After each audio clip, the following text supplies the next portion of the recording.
2023년 7월 23일 얼마 전이죠. 뉴스원의 한 기사를 제가 읽었는데 깜짝 놀랐습니다.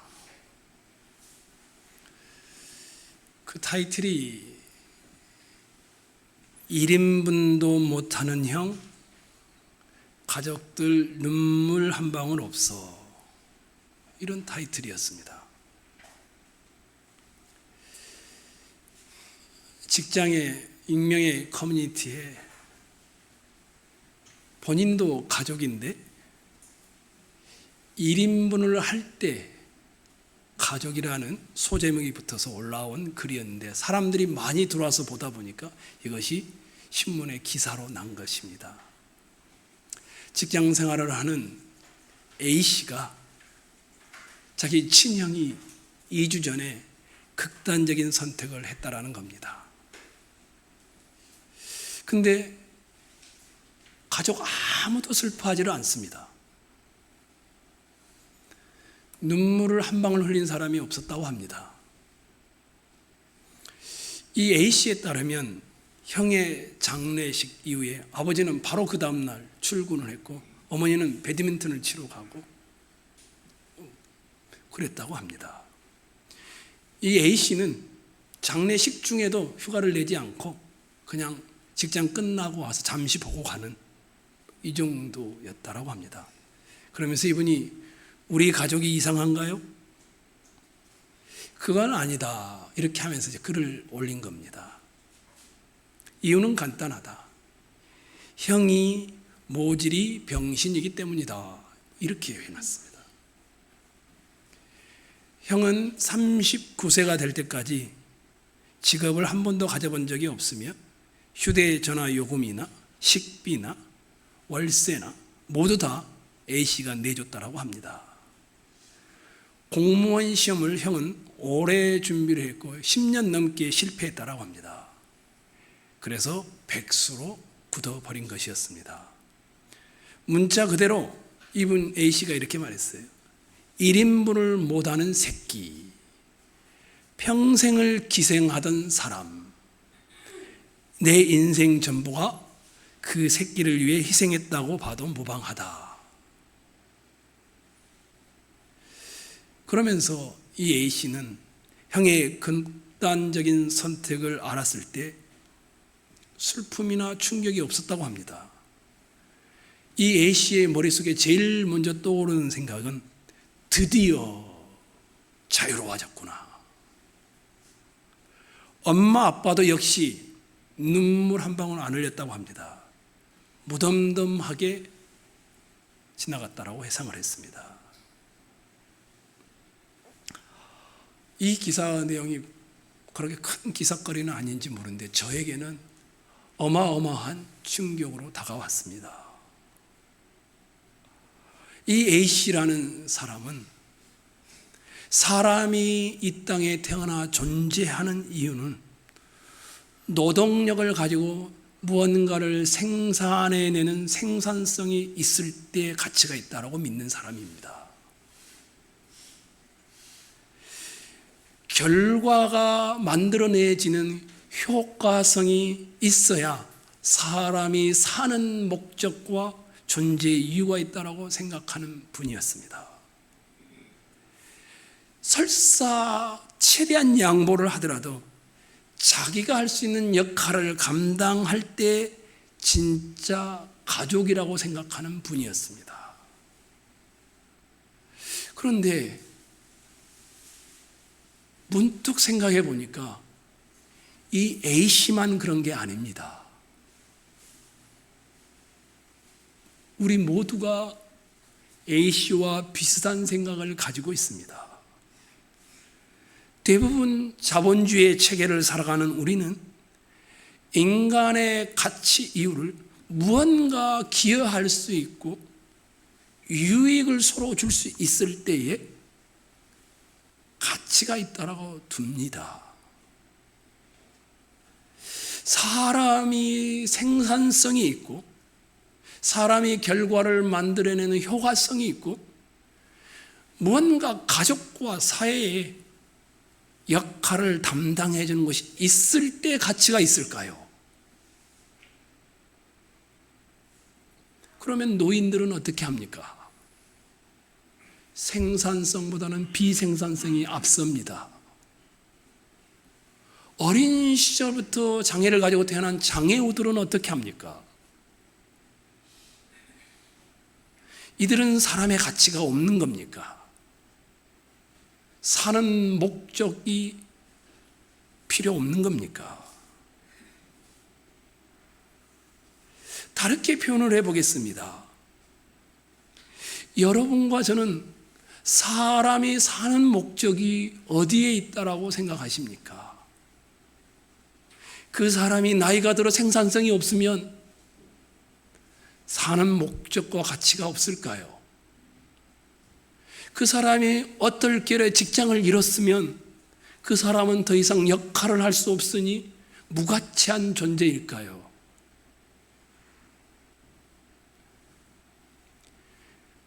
뻘뻘 땀을 흘리며 일하지만 효과가 미미하면 그 사람의 존재 자체가 별로 의미가 없을까요?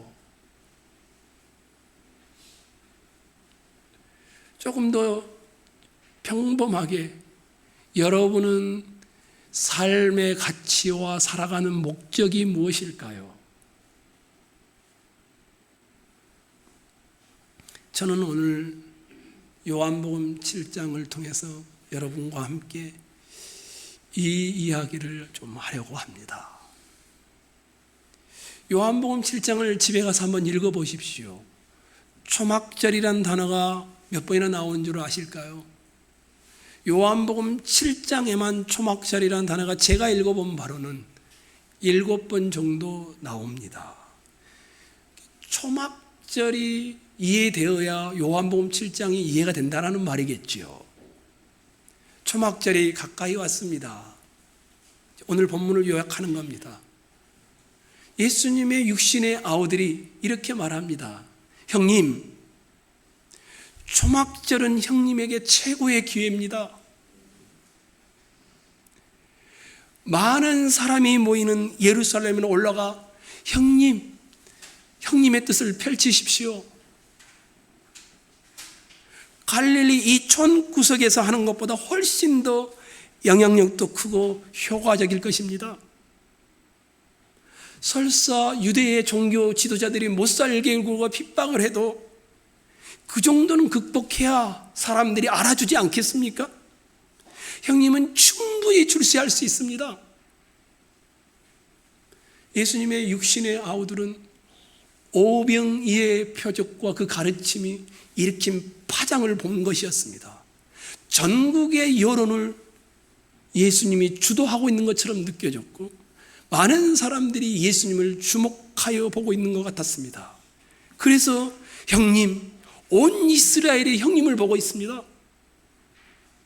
야망과 패기가 있는 사람이라면 이 땅을 사는 목적이 성공해야 되지 않겠습니까?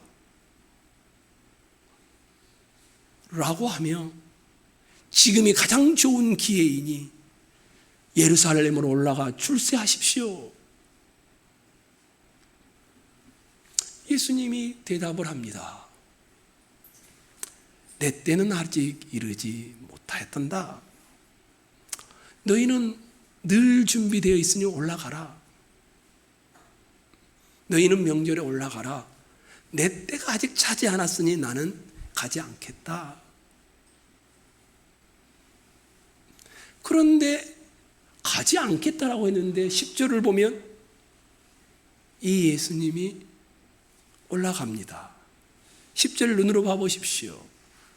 그 형제들이 명절에 올라간 후에 자기도 올라가시되 나타내지 않고 은밀히 가시니라. 유대인들이 두려웠기 때문일까요? 죽음이 무서워서 은밀히 몰래 올라갔을까요? 아닙니다.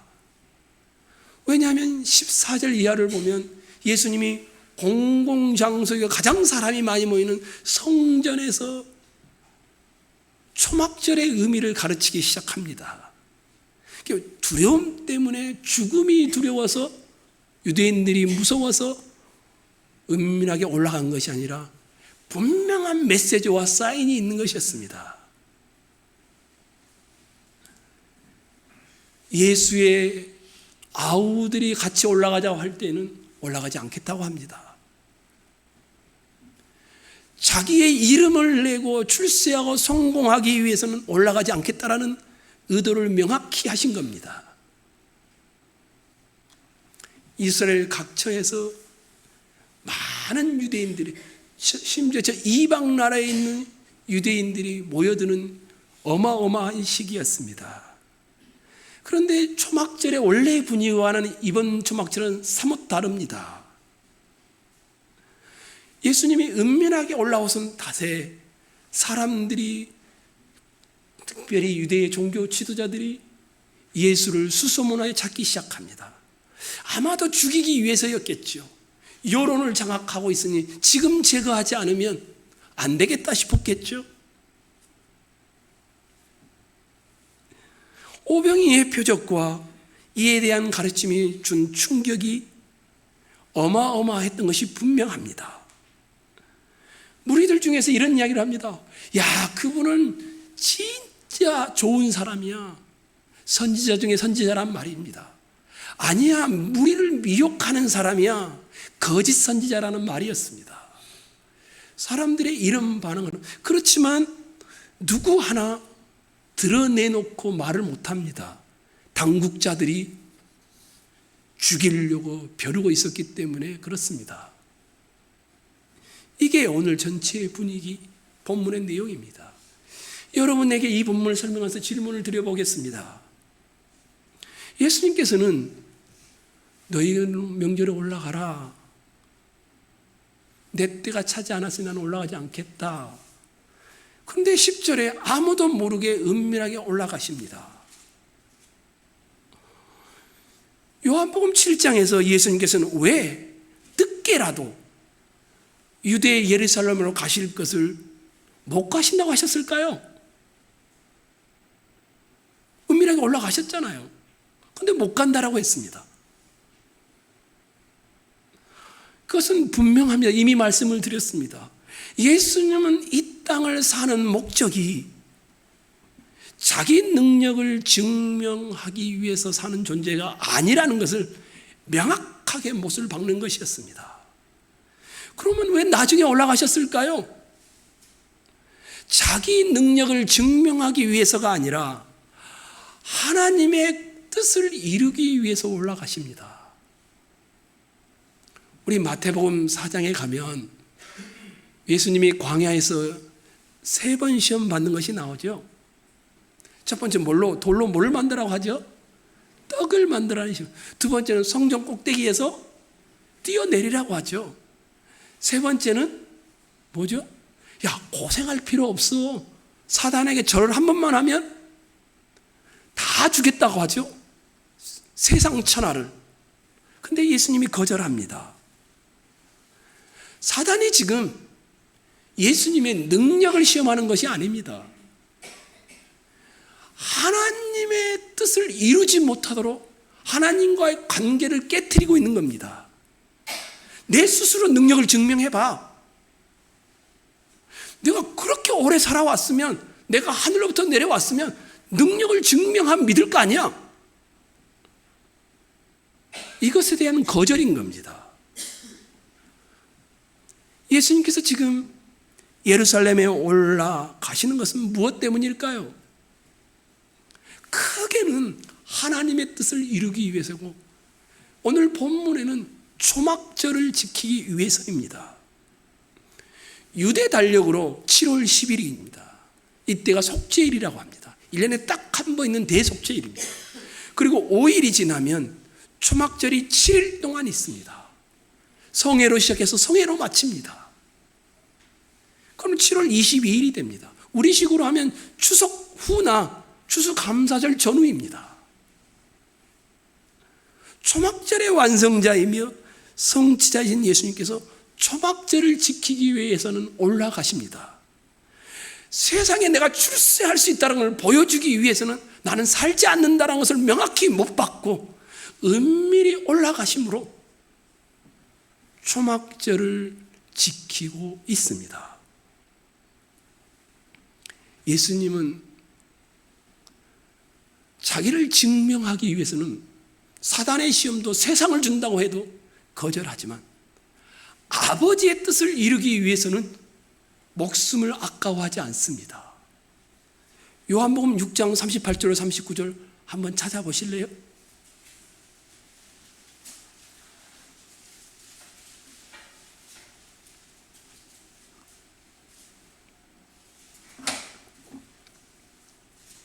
(38절) (39절) 읽겠습니다. 시작.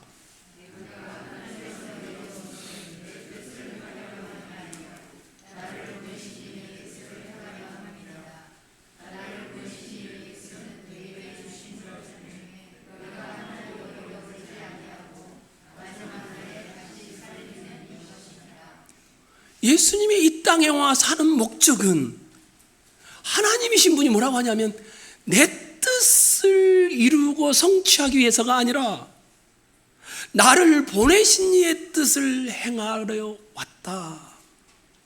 나를 보내신 이의 뜻은 내게 주신 자를 십자가를 통하여 다 구원하여 마지막 날에 살려내는 것이다.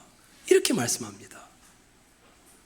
예수님은 삶의 목적, 존재의 가치가 자기의 뜻이 아니라고 합니다. 자기의 뜻을 행하기 위해서가 아니라 자기를 보내신 이의 뜻을 행하러 왔고 그 뜻을 남김없이 성취하기 위해서 오셨다라고 합니다. 우리 요한복음 19장에 가면 예수님이 친히 이제 십자가에 못 박혀 죽죠. 여러 말씀들이 나오는데 예수님이 돌아가시 직전 마지막 말이 뭐죠? 다 이루었다. 이름교의 뜻이죠. 십자가에 죽으시면서 아버지께서 자기에게 주신 뜻이 무엇이며 그 뜻을 다 이루었다라고 고백하고 숨을 거두십니다. 우리는 말하지 않아도 그 뜻이 무엇인지 잘 압니다. 하나님께서 자기에게 맡기신 자들을 십자가를 통하여 구원하는 일을 다 십자가 위에서 이루었다라는 겁니다. 반대로 지금 동생들이 와서 요구하는 것은 뭐죠? 남과 다르다라는 것을 증명해 보십시오, 형님. 그러면 형님은 성공합니다. 유대 종교 지도자들이 수소문하여 찾는 이유는 뭐죠? 왜 너 성공을 위해 살지 않고 기득권을 파괴하려고 하느냐? 이거였습니다. 왜 이 세상을 거꾸로 살아가려고 하느냐? 그러니 잡아서 죽이겠다라는 겁니다. 지금 예수님은 예루살렘에 은밀하게 올라오셨습니다. 왜 그렇죠? 자기를 증명하기 위해서입니까? 내가 존재하는 이유는 이렇게 생산성이 있어. 내가 존재함으로 해서 이런 효과가 우리 가족에게 이 사회에 있어. 아닙니다. 하나님이 그에게 맡기신 일을 행하기 위하여 은밀하게 올라오신 겁니다. 그 맡기신 일은 사람이 보기에는 성공이 아니라 십자가 위에서 초막절을 완성하는 것이었습니다. 예수의 삶의 가치, 예수의 삶의 목적과 방향은 아주 분명합니다. 자기 능력을 증명하고 자기가 이만큼 능력이 있다는 것을 보여줌으로 세상에 생산성이 있는 인간이라는 것을 증명하는 것이 아니라 남들에게 그럴싸하게 인정받는 것이 방향이 아닙니다. 예수님은 뭐라고 합니까? 내 때가 아니라고 하죠. 다른 말로 하면 뭡니까?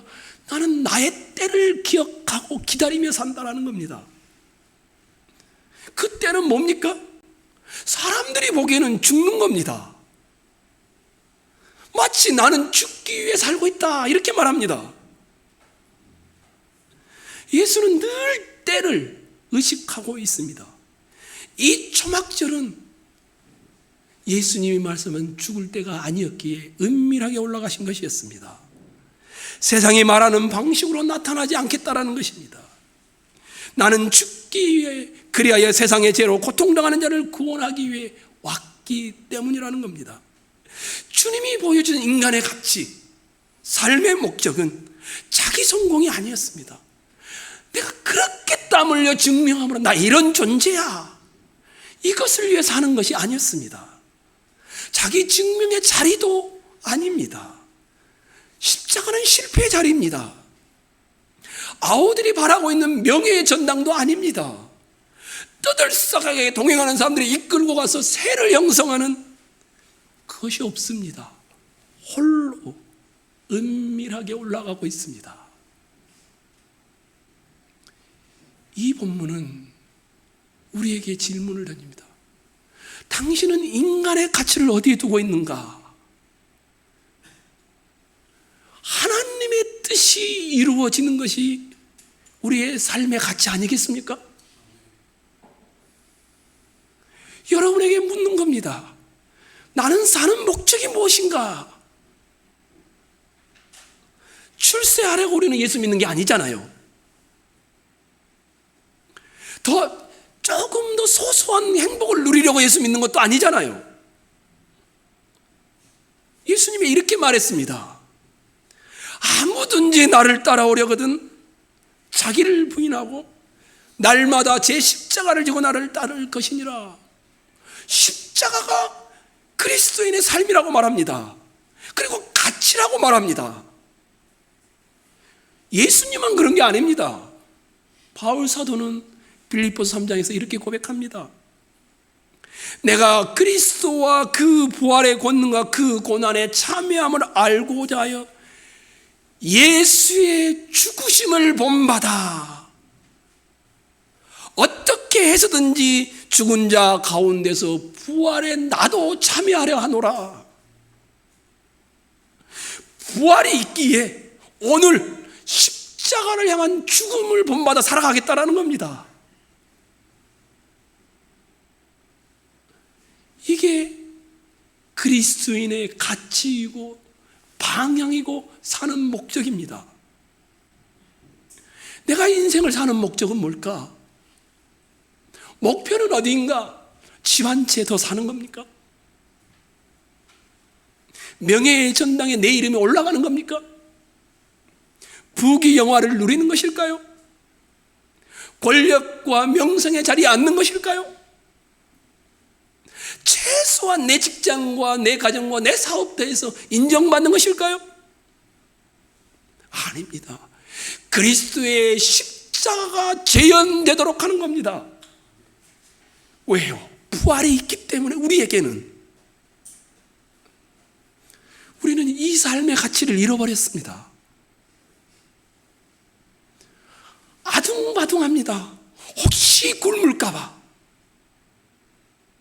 혹시 어려워질까봐. 사랑하는 형제 자매 여러분, 누군가 여러분에게 왜 사시나요? 물으신다면 십자가를 본받아 삽니다 고백할 수 있기를 축원합니다. 왜 그렇게 사시나요? 나에게는 부활이 있기 때문입니다. 이렇게 고백하기를 축원합니다. 예수께서는 아우들이 요청할 때 예루살렘에 가지 않지만 은밀하게 홀로 예루살렘에 올라가십니다. 왜 그렇다라고 했죠? 큰 틀에서는 하나님의 뜻을 이룹니다. 작은 틀에서는 초막절을 지키기 위해서입니다. 그러면 초막절이 뭘까요?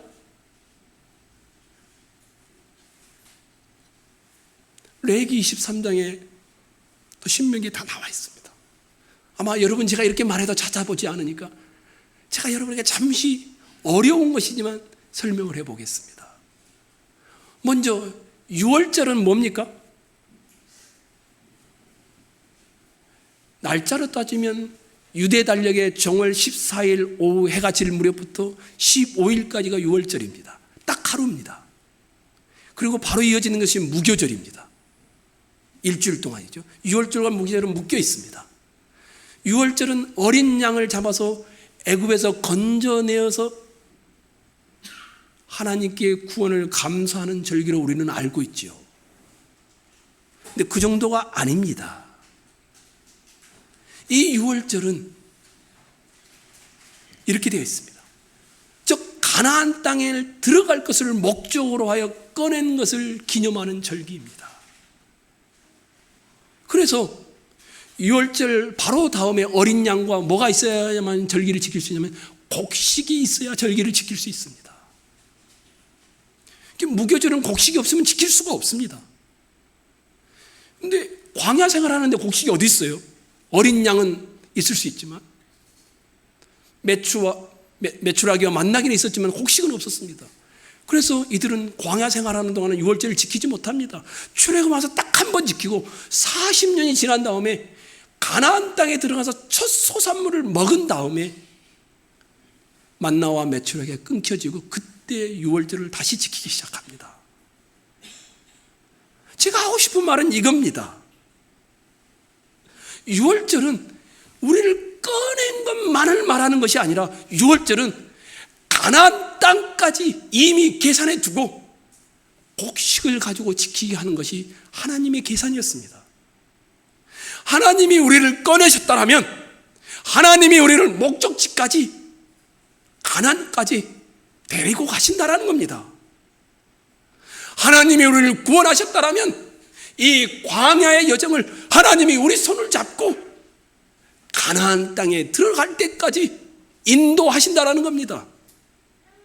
이게 유월절의 의미입니다. 하나님께서 이스라엘 백성을 애굽에서 해방시켜 가나안에 안착시키는 것을 구원의 전 과정을 놓고 유월절을 지키게 하는 것이었습니다. 이제 초막절을 우리가 오늘 보아야 하니까 초막절에 대해서 이야기해 보겠습니다. 자, 유월절은 봄에 있습니다. 우리식으로 하면 그렇죠. 4월달이니까. 그 다음에 초막절은 언제 있을까요? 늦가을입니다. 추수할 때니까요. 그렇죠? 초막절을 다른 말로 뭐라고 하죠? 수장절이라고 합니다. 곡식을 다 저장해 놓고 난 다음에 어떻게 됩니까? 기쁘죠. 먹을 것이 쌓여 있으니까 감사하죠. 그런데 이게 이상합니다. 곡식을 다 저장해 놓고 기쁘고 감사해야 될 그 순간에 집에 있지 마라. 그 많은 먹을거리가 있는데 다 못 먹게 합니다. 그리고는 초막으로 내보내서 무려 7일 동안을 밖에 추운 곳에 또는 환경이 어려운 곳에 거하게 합니다. 그러면서 뭐라고 하냐면 너희가 애굽의 종 되었던 것을 기억하라. 이렇게 말합니다. 이렇게 1년의 마지막인 초막절에 수장을 다 해놓고 즐겁고 흥겨운데 그렇게 못 지키게 하고 밖에 나가서 7일 동안 지키게 하면서 뭐라고 하냐면 종 되었던 곳에서 너희를 구원하는 것을 기억해 보라고 합니다. 애굽은 종 되었던 자리이고 광야는 우리가 흔들리며 완성되어 가는 자리이고 가나안은 목적지입니다. 유월절은 봄이고 초막절은 늦가을 정도입니다. 봄에 지켜야 할 절기를 유월절에 곡식을 가져오므로 구원에 시작하신 주님이 구원을 끝까지 할 것을 보여준 반면에 이번에는 초막절을 통하여 결과물들을 감사하면서 다시 처음으로 돌아가게 하고 있습니다. 무슨 말을 하고 싶은 걸까요? 지금 네가 가지고 있는 거, 지금 네가 누리고 있는 거, 네가 뿌려서 얻은 것 같지? 아니란다. 원래 너는 애굽의 종되었던 존재란다. 자격이 너에게는 없단다. 이렇게 수장을 다 할 수 있었던 것은 전적인 하나님의 은혜란다. 이걸 가르치기 위해서였습니다. 결과에 가서 다시 처음을 보게 하는 것입니다. 내가 누리고 있는 것, 내가 입고 있는 것, 내가 자고 있는 것, 이 모든 것들은 하나님의 은혜의 축복의 결과물이라는 겁니다. 너희가 지금 갖고 있는 것은 너의 능력을 증명함으로 만든 것이 아니고, 네가 시작한 것도 아니고, 있었던 것이 늘어난 것도 아니란다. 다시 초막으로 가서 애굽의 종되었던 때를 생각해 보아라. 완성임으로 기뻐해야 하고 완성임으로 감사해야 할 때에 다시 처음을 보게 함으로 모든 우리의 것들이, 소유들이 우리로부터 나온 것이 아니라는 것을 교육시키는 것이었습니다. 이 초막절을 지키는 유대인들이 확인해야 될 건 뭘까요? 하나님께서 시작한 구원을 반드시 이루고야 말 것이다. 이게 유대인들이 기억해야 될 것이었습니다. 그런 다음에 또 하나, 우리가 이 인생의 과정 중에 얻고 있는 많은 것들은 내가 능력을 증명함으로, 내가 잘났기 때문에 얻어진 것이 아니고, 내가 자식을 잘 키웠기 때문도 아니고, 하나님이 자격 없는 나에게 주신 것이라는 사실을 가르치기 위해서 이 초막절 절기를 두신 것입니다. 여기 계신 여러분, 여기 계신 여러분 모두가 다 예수를 믿기를 소망합니다. 예수 믿으면 하나님 나라에 갑니다. 예수를 믿으십시오. 이 시간에 결심하고 영접하십시오. 마음을 열어 예수를 받아들이십시오. 그러면 이제 구원은 여러분의 것입니다. 하지만 이미 믿고 계신 여러분, 너무 단순하게 생각하지 마십시오. 유월절에서 초막절을 내다보듯이, 초막절에서 유월절을 보듯이 나의 구원을 시작하신 하나님, 나의 구원을 내게 맡기지 않고 하나님이 이루어 가실 것을 여러분이 내다보는 믿음이 있기를 소망합니다. 현재 나의 모든 것들, 그 땀 흘려 새벽에 나와 일하여서 얻는 모든 것들, 나의 능력이 아니라 자격이 없는데 하나님의 은혜의 결과라는 사실입니다. 이것을 잃어버리면 인생을 사는데 아둥바둥합니다. 내 능력으로 해야 되니까. 그리고 신앙을 잃어가기 시작합니다. 하나님과의 기도를 잃어버립니다. 왜냐하면 나를 증명해야 되니까. 내가 잘 믿어서 축복을 받은 것이 아닙니다. 잘 믿어서 축복을 받았다고 생각하면 자랑으로 바뀌어버립니다. 이것을 지금 요한복음 7장이 말을 하고 있는 겁니다. 여러분에게 설명을 다시 한번 하겠습니다. 요한복음 1장으로 한번 가보십시오. 자꾸 우리가 까먹습니다. 1절로 4절 여러분이 읽겠습니다. 태초에 요한복음 1장 1절에서 4절 읽겠습니다. 시작.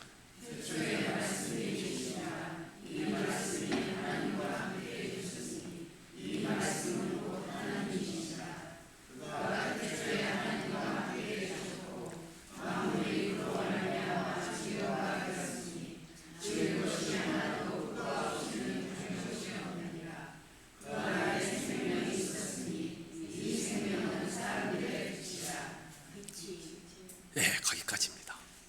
어마어마하지 않습니까?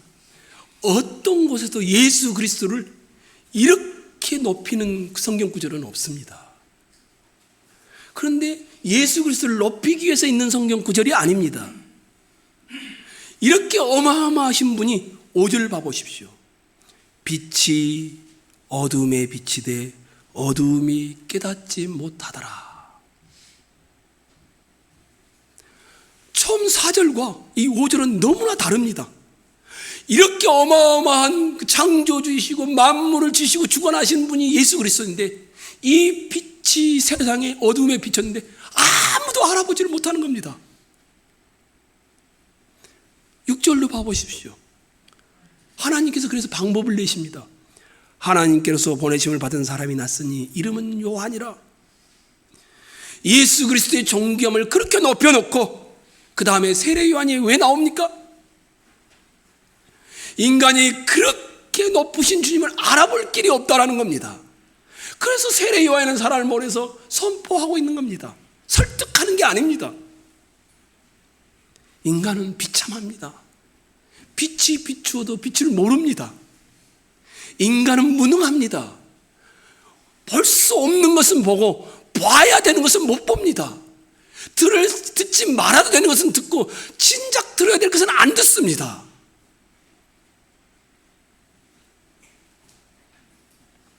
하나님의 높으심과 빛이 세상에 왔는데 인간의 무능함에 이렇게 대해준 적이 없습니다. 10절도 한번 봐보십시오. 제가 읽겠습니다. 10절 11절.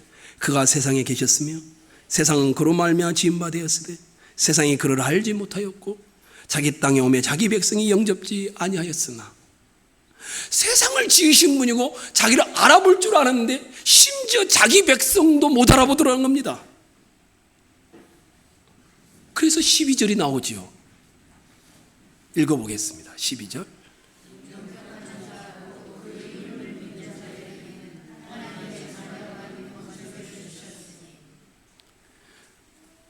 믿고 영접하면 하나님의 자녀가 된다는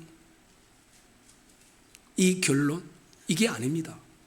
높으신 하나님의 빛이 세상에 왔는데 이 빛을 모르고 눈먼 사람들 중에 혹 누군가가 예수를 믿고 있다라면 이런 말을 하고 있는 겁니다. 그래서 13절이 나오는 겁니다. 이는 혈통으로나 육정으로나 사람의 뜻으로 나지 아니하고 오직 하나님께로서 난 자들이니라. 인간은 구원과 관련해서 아무것도 할 수 있는 게 없다라는 겁니다.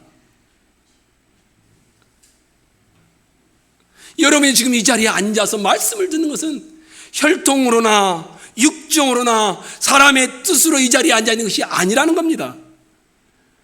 하나님이 여러분을 구원해낸 전적인 은혜로 앉아 있다라는 겁니다. 그 구원을 시작하신 분이 초막절에 구원을 결과물 가나안 땅에 들어가도록 하는 이 모든 걸 책임진다라는 겁니다. 어느 날 예수를 믿기로 결심하셨죠? 예, 믿겠습니다. 나의 주로 섬기겠습니다.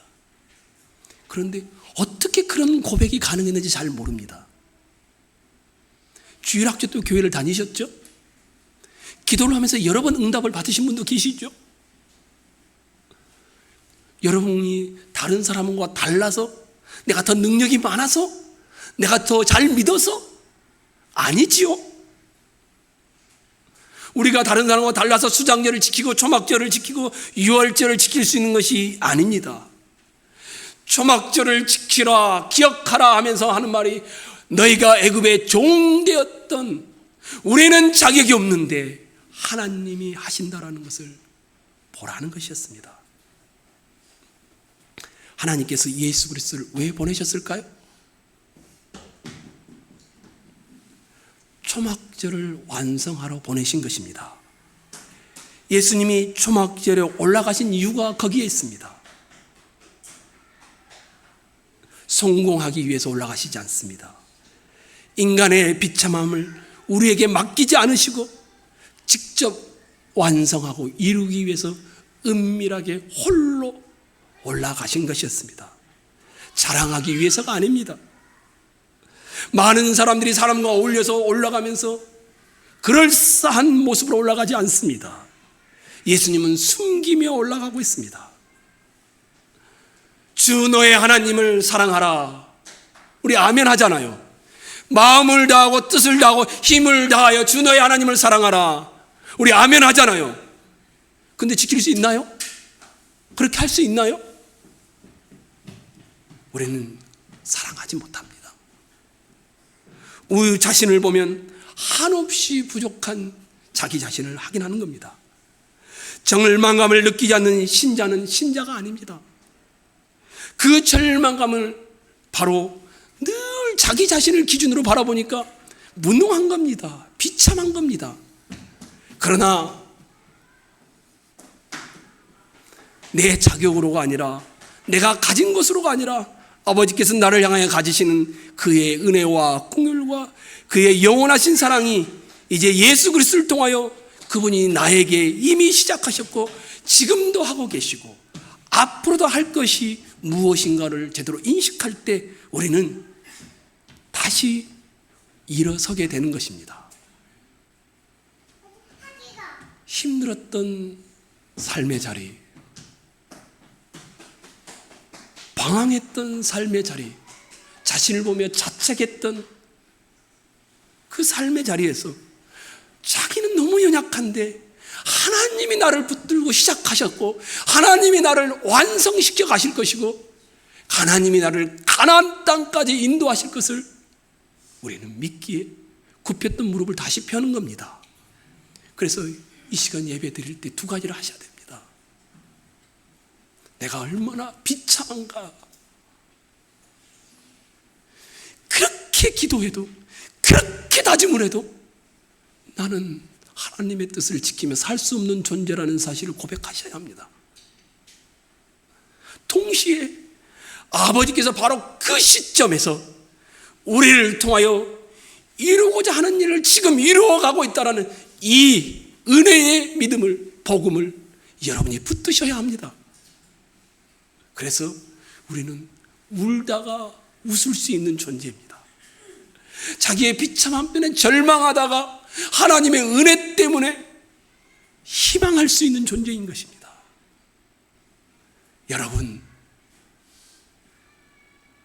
여러분의 인생이 제 손이 아닌 하나님의 손에 있음을 기억하시기 바랍니다. 하나님의 손은 결코 여러분을 풀지 않습니다. 여러분이 놓고자 하여도. 그러니 다른 사람과 비교하지 않아도 됩니다. 자랑하지 않아도 됩니다. 열등감을 갖지 않아도 됩니다. 우리가 가지고 있는, 우리가 누리고 있는 이 모든 것들은 내가 만든 것이 아니고 내 능력이 아니고 내가 심은 것이 아니고 하나님의 은혜의 축복, 이것 때문인 것이기 때문입니다. 하나님이 시작하셨습니다. 그 하나님이 끝까지 이루실 것입니다. 혹시 여러분 중에 내가 지금까지 인생을 살아왔는데 남은 게 아무것도 없다고 생각하시는 분 계시나요? 그렇게 생각하지 않으셔도 됩니다. 자책하지 마십시오. 절망하지도 마십시오. 좌절하지도 마십시오. 어차피 이 땅은 우리 집이 아닙니다. 다 저장해 놓고 어디에 가라고 합니까? 조막에. 너희는 하나님이 준비한 거처에서 살 거라는 것을 확인시키는 겁니다. 내 땅을 갖지 않아도 괜찮습니다. 내 집이 없어도 괜찮습니다. 우리는 하나님이 우리에게 맡기신 인생을 살다가 하나님이 준비하고 하나님이 인도하는 그 영원한 나라의 거처에서 내 집과 내 땅을 가지고 살아갈 존재들인 겁니다. 오늘 나이가 들어서 힘들다고 뭐라 하지 마십시오. 오늘 실업자가 되어서 어렵다라고 뭐라 하지 마십시오. 오늘 자신이 너무 못나서 자책하지 마십시오. 하나님께서 여러분을 두신 자리에서 하루하루 성실히 십자가 그리스도의 죽음을 본받아 살다 보면 우리는 하나님이 이루시고 하나님이 만들어 가실 그 영원한 가나안 땅에 들어가게 될 줄로 믿습니다. 함께 300